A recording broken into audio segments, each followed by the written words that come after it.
आज का जो क्लास है वो ईटा एमसीक्यूज़ के बारे में है। यानी इस तरह एमसीक्यूज़ अक्सर ये जो टीचिंग है जो पोस्ट है इसमें आती है, अक्सर इसमें आती है। कहता है the cost of 3 books and 2 pens is ₹190 and the cost of 2 books and 5 pens is ₹200।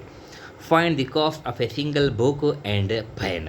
ये कहता है कि अगर 3 किताबें हैं और 2 पेन है, इसकी जो कंबाइन प्राइस है, कॉस्ट है, वो 190 है। और इस तरह 2 किताबें हैं और 5 पेन है, इसकी जो प्राइस है वो 200 है।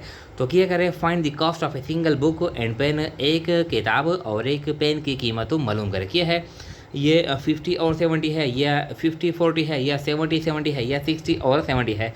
तो ये हम तुक्का नहीं लगाएंगे, बल्कि इसको हम प्रॉपर प्रोसीजर के ज़रिए ये हम का हल करेंगे। इससे इक्वेशन बनेंगे, इस स्टेटमेंट से हम 2 लीनियर इक्वेशन बनेंगे और फिर लीनियर इक्वेशन को हम यानी तरीक़ाकार के साथ हल करेंगे। फिर एक बुक का जो कास्ट है वो कितना है और एक पेन का जो कास्ट है कितना है, फिर हम फाइंड आउट करेंगे। इसको हल करते हैं। Solution.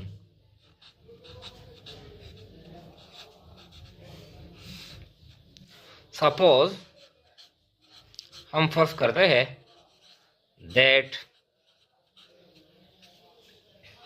X B the cost of book, यानी बुक का जो कास्ट है वो एक्स के बराबर है, और y be the cost of pen, y यानी पेन के कास्ट के बराबर है। तो अब देखें, यानी ये कहता है कि 3 बुक्स और 2 पेन्स, इसका जो यानी कंबाइन कास्ट है वो 190 है। तो अब ये आसान हो गया, इससे हम एक इक्वेशन बनाते हैं। तो देखें, यानी 3x प्लस यानी 3 बुक्स है और 2 पेन है, plus 2y is equal to, यानी ये 190 है। ये हमारे पास आ गया इक्वेशन नंबर 1। फिर कहता है कि and the cost of 2 books and 5 pens, यानी 2x जमा 5y इज इक्वल टू 200। इस तरह 2x जमा 5y इज इक्वल टू 200। अब ये हमारे पास 2 इक्वेशन आ गए। अब ये जो क्वेश्चन है ये आसान हो गया। अब इसको हम हल करते हैं। तो मुख्तलिफ तरीके हैं, ये हम यानी इक्वेटिंग देयर कोएफिशिएंट के ज़रिए हम करते हैं। ये 2x और ये 3x है और ये 2x है। अब हम ये जो x का जो कोएफिशिएंट है ये हम बराबर करते हैं। अगर इसको हम यानी इसको हम ज़रब देते हैं 2 में, इस इक्वेशन को हम 2 में ज़रब देते हैं तो यहाँ पर आएगा 6, और इस इक्वेशन को हम 3 में ज़रब देते हैं तो यहाँ पर फिर आएगा 6। तो ये हम हल यानी कर सकते हैं। तो देखें, यानी पहले इक्वेशन को हम ज़रब देंगे 2 में और दूसरे को हम ज़रब देंगे 3 में। देखें, यानी multiplying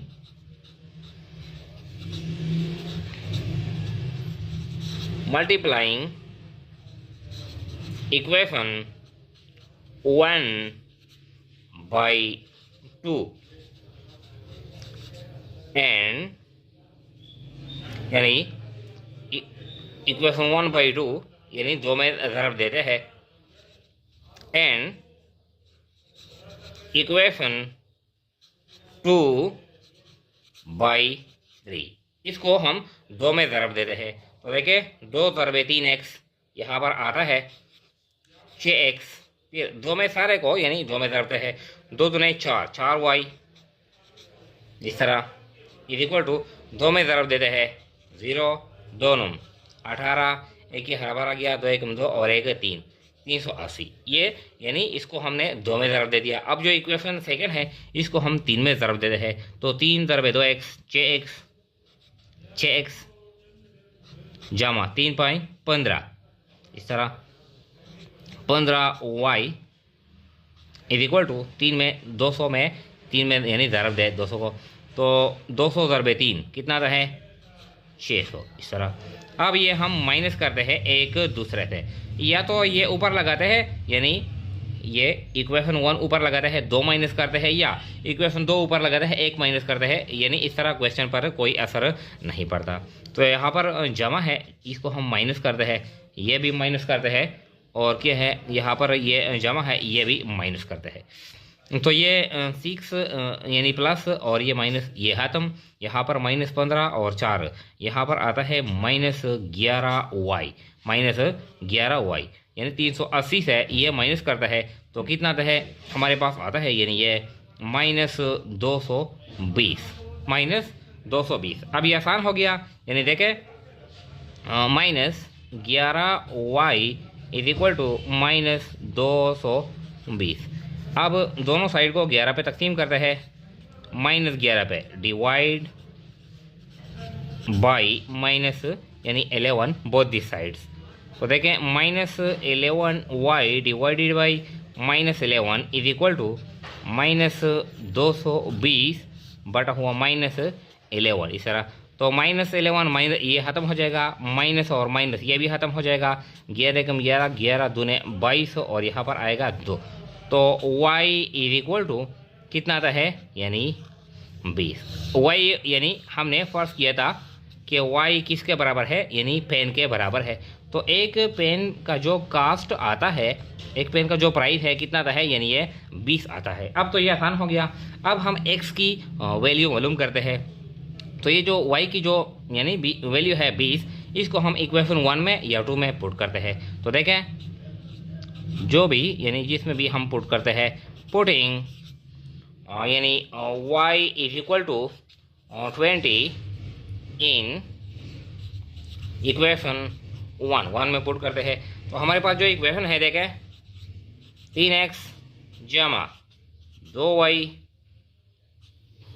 is equal to 190 sir. तो अब y की जगह हम क्या लगाते हैं, 20 लगाते हैं। देखें 3x जमा 2, यहाँ पर ज़रब है, या तो हम इस तरह 20 y की जगह हम 20 लगाते हैं, ये ज़रब है, और 109 है, इस तरह। अब देखें इसको हम हल करते हैं, यहाँ पर रखते हैं ये इस तरह, ये 3x है। देखें 3x जमा यानी 3x है, अब 2 ज़रबे 20, 20 दूने 40, 40 इज इक्वल टू 190, इस तरह। ये आसान हो गया। अब यानी 3x इज इक्वल टू 40 हम राइट साइड में लाते हैं, 190 माइनस यानी 40, इस तरह। अब 3x इज इक्वल टू यानी ये माइनस करे 190 से 40 माइनस करे आता है 150। अब फिर आसान हो गया, फिर क्या करेंगे, यानी डिवाइड हम तकसीम करेंगे, डिवाइड यानी x के साथ क्या है 3 है, डिवाइड बाई 3 यानी बोथ दी साइड्स। अब ये आसान हो गया। देखें अब 3x divided by 3 is equal to 150 divided by 3। तो 3 और 3 खत्म, 3 एकम 3, 3 5 15 और ये 0, यानी x इज इक्वल टू यानी 50। तो x यानी बराबर है, ये बुक के बराबर है, x का जो यानी हमने फर्क किया था कि ये बुक के बराबर है। अब ये आसान हो गया, यानी x हमने बराबर किया था बुक के, और एक किताब का जो प्राइस आ गया वो कितना आ गया, एक किताब का जो प्राइस है वो 50 है, और y हमने बराबर किया था पेन के, और पेन का जो प्राइस आ गया यानी वो है ये कितना है, ये 40 है। तो क्या है, ये हमारा यानी आंसर है। यानी अगर इस तरह क्वेश्चन हो, आप देखें फिर क्वेश्चन को पढ़ते हैं। ये कहता है कि यानी cost of 3 books and 2 pens is ₹190। 3 किताबें हैं हमारे पास और 2 पेन है, कंबाइन इसका जो यानी कास्ट आता है वो 190 है। और फिर इस तरह cost of 2 books and 5 pens, 2 किताबों और 5 जो पेन है इसकी जो कंबाइन कास्ट है वो 200 है। Find the cost of a single book and single pen. तो एक किताब का जो कास्ट आता है क्या आता है, यानी ये 50, और एक पेन का जो कास्ट आता है वो क्या कितना आता है, वो 40 आता है। इस तरह जो भी इक्वेशन हो, जो भी हो, यानी जो भी क्वेश्चन दिया जाता है कॉस्ट है, प्राइस है, सेल्स प्राइस है, जो भी है, चेयर है, टेबल है, फ्रिज है, जो गाड़ियाँ है, फॉर एग्जाम्पल एक बाइक है, साइकिल है, जो भी है, कार है, इस तरह के जो क्वेश्चन दिए जाते हैं तो पहले हम इससे इक्वेशन बनाते हैं। यानी ये जो इक्वेशन हमने बनाया है देखें, यानी हम फर्स्ट करते हैं, यानी जो cost of one product of one item यानी कंसिडर एज एक्स और cost of the other product is consider y. तो इससे हम पहले इक्वेशन बनाते हैं, तो फिर जब इक्वेशन बने जाते हैं तो ये क्वेश्चन फिर यानी आसान बन जाता है।